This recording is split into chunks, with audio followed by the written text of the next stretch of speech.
We do talk football. We got a guy that we're going to talk some football with. He has authored a book with Sean Payton, his memoirs of the New Orleans Saints Super Bowl campaign, and kind of the backstory to Sean Payton. He is Ellis Henican joining us here on the Mark Viviano Show. Ellis, good morning to you. Mark, Damon, how you guys? We're doing well. Hey, Ellis, start us with this. How you coupled with Sean Payton, your relationship with him. When you say coupled. Yeah. The two of you. That's the chapter that didn't get in the book, huh, Ellis? Huh? Well, you know what? That's the extra material you're going to get when you buy the DVD. Yeah, that's what I thought, the movie. How'd you guys end up together? Here's the deal. I'm from New Orleans originally. I mean, I've written a column at Newsday and worked on Fox in New York for a long time, but I originally come from New Orleans. And when the book idea was being floated, Sean and his agent and other people around the team decided they did not want a traditional X and O's football book. They didn't really want to go to a beat writer, in fact. So they wanted somebody who could tell a story, knew something about New Orleans, and had some decent New York media context. Oh, and I guess they think I could write. That's really how it happened. That happens, too. You know what's interesting, Ellis, that if Hollywood made a movie about a football team and a town, this would be it, and it would hit the big screen, and we'd say, that's nice, but it really doesn't happen. Is there an element of this that you ever just go, how did this happen? Because this is so Hollywood. Well, you know, you're sounding exactly like the people of New Orleans. As that perfect season rolled on, remember it was 6-0 and 8-0 and 10-0. People there were just truly, they just couldn't believe it. There's got to be a catch. They're just doing this to be nice to us. They're going to pull the rug out at some point. But you really had a story, I think, where a team and a city truly inspired each other on. You know, both of them were down on their heels. In New Orleans after Katrina, some people thought it wouldn't even survive. And this team that had lost for so long, remember the Aints back in those days? Yeah. Mm-hmm. You know, and truly, both of them never needed it more, and both of them really stepped forward and pulled it off together. There's something about the book and some of the excerpts that I've read. Sean Payton comes to life in a way, because he's not an outstanding personality that we know among NFL coaches. He certainly is now more so, having read some of the things he's done and said. Real guy, regular guy, would you describe Sean Payton in what way? I would, but seldom does the media see it. I mean, I wanted to strangle the guy, right? When I first started working with him, I looked at some tape of his press conferences. I'm like, Sean, you're the most boring guy I've ever seen. You know, you have this idea that a football coach, an NFL coach, ought to give nothing when he's sitting at that post-game press conference. And that's the Parcells way. I mean, that's kind of the way that he learned and the way he did it. So the challenge in the book, and I got to tell you, he really rose to it, was to make it feel like the real Sean, the one where you're sitting around in a bar, he's had, 4 or 5 Bud Lights, and he's telling you a bunch of stories. And that really is the guy. And this book is really, I think, the first time that he's really kind of, opened up in that way beyond his friends and his family and some of the team when he gets comfortable with him. Yeah, I want to pull that stiff guy away, honestly. Well, because of that, and congratulations to you for getting that out of him, and it's now in print. As we've read some of the excerpts, and of course it's about Sean and his story, has he come to you and said there's parts of this he may regret that he told you? Not a bit. In fact, quite the opposite. I'll tell you, the best compliment I got on the book really was from his wife, Beth, who told me, she's a sweet lady from the Midwest, from Indiana. She said, I know Sean better than anybody in the world. She said, when I read that book, I feel like he's talking to me. Huh. I mean, there's controversial stuff in there. I mean, he tells us who he doesn't like. I mean, he can't stand Jim Fossil, his head coach at the Giants, Dante Stallworth, who played for him, he thinks is a lazy bum. I mean, there's a lot of, very frank, there's a very vivid, and I don't know if it's totally flattering, portrait of Al Davis in the book. There's a lot of stuff, we throw some elbows. But no, I have not heard one comment out of him, frankly, or anybody else. I know some of the people around the team, when they saw early versions of the book, there was some jitters around Saints headquarters. But once the thing has come out, I got to tell you, I haven't gotten any complaints about it. Ellis Henican is our guest. You can read him in Newsday. You'll hear his commentary on Fox News Channel. His book with Sean Payton is called Home Team. He joins us here on the Mark Viviano Show with the Bulldog Damon Yaffe. Let's move away from the book just for a second. And sure. There's a tie-in here, but I want to get your on-the-grounds eye view of... Because, look, I've been covering the NFL for almost 16 years, okay? Mm-hmm. And there's a reoccurring theme. It's an underlying sort of yuck, yuck, giggle, giggle theme about what it's like to coach in New Orleans, what it's like to work for the Saints, what it's like to be in that town, play for the Saints. It seems to be on its own little pond, its own little island, where it's party central, it's 24/7, it's lighting up the sky, anything you want, and it's a tough place, to kind of get in and get out alive.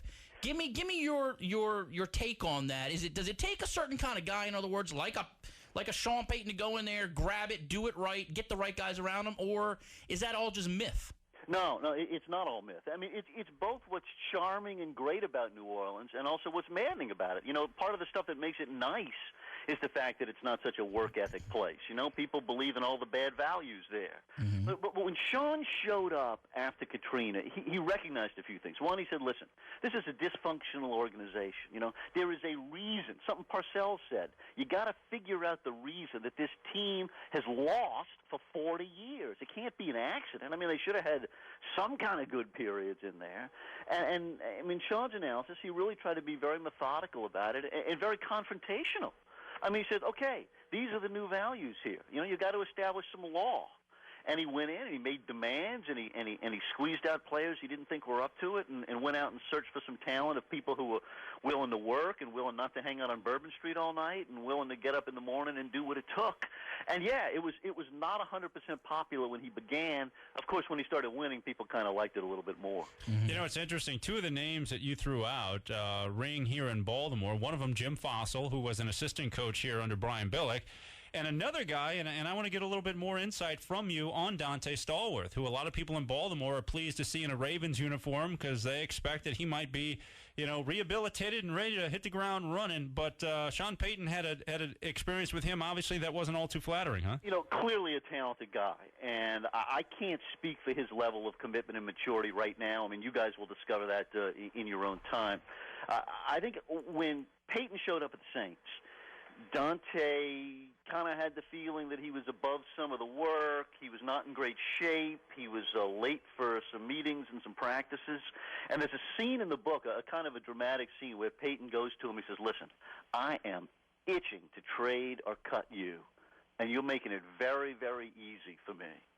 And within a few short weeks, he was out of there. Sean, also in the book, it was chronicled, I guess the job he really wanted, and he writes this fairy tale story, and he's got that Lombardi trophy. He wanted to be a Green Bay Packer coach, right? Oh, he's very frank. In fact, he was at the interview with Mickey Loomis, the GM of the Saints, when he had just finished his interview in Green Bay, and he was itching to hear something, and he's about to go to dinner with Mickey, and he gets a text on his phone. He's got one of those old phones. He doesn't use the BlackBerry or the iPhone. So he gets a text on the phone from area code 920, which is Green Bay. And he's thinking, oh, man, this is it. And they tell him they're going in a different direction. And that's the first time that he really thinks, oh, man, could this Saints thing be a real possibility? My wife doesn't want to come here. The kids think we're nuts. I was just kind of going through the motions of coming to the interview. But he loses Dallas. He's already told Al Davis no in Oakland the year before. And he starts to think, God, could I really come to this disaster zone? And that's kind of the arc of his own development in the story. You pull back the curtain. Ellis Henican is our guest. His book with Sean Payton, his home team, not your typical X&O football book. In fact, there's very little of that. It's a story about Sean Payton. It's about New Orleans, and it's about their rise to a championship. There are parts in here, you pull back the curtain, where he admits he likes to drink after wins. Is any of that going to come back on him? We're all guys. We can say, hey, that's cool. In the image-conscious NFL, is Roger Goodell going to call him on this? I don't know. I mean, it depends how jittery the commissioner is.